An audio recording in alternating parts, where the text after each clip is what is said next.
who is a Sudanese cardiologist working here in Taamaki, Makaurau, Auckland.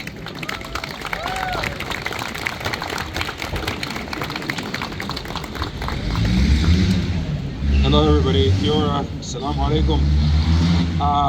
As you heard, my name is Seif. I grew up in Sudan, but I've been here in New Zealand for almost 25 years.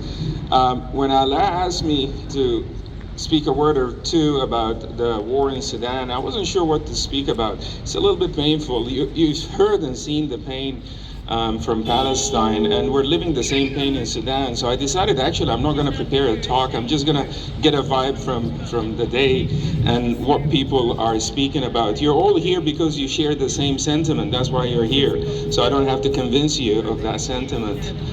But for the last 18 years, I have watched this relentless proxy war destroy the country I grew up in.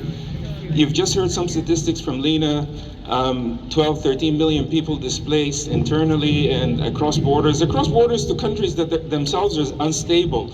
So you're kind of caught between a rock and a hard place.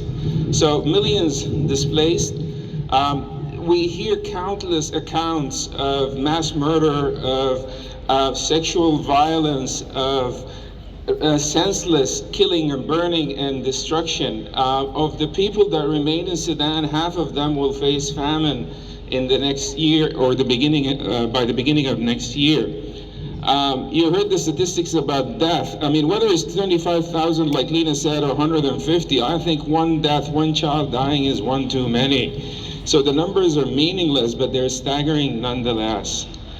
As a health professional, I obviously follow what's happening in health and the system that actually educated and trained me to be here in Aotearoa working. And it wasn't perfect. No health system, by the way, including ours here, is perfect. It wasn't perfect to start with. But since the war started 18 months ago, we are told that 2/3 of the infrastructure has been destroyed. Now, this is a struggling system, and he just knocked out 2/3 of it.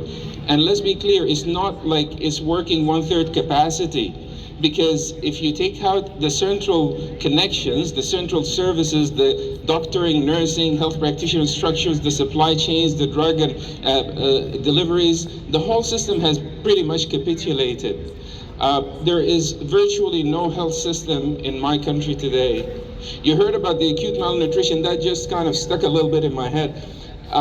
Coming from Africa and in many poor places in the world, but luckily we're not familiar with in New Zealand, you get a lean year or two, you get malnutrition. Children suffer first, right? And they become unhealthy for a year or two, and then you kind of recover over another year or two. That's chronic malnutrition. Acute malnutrition is just another word for starvation. Acute malnutrition is when you die of hunger. So,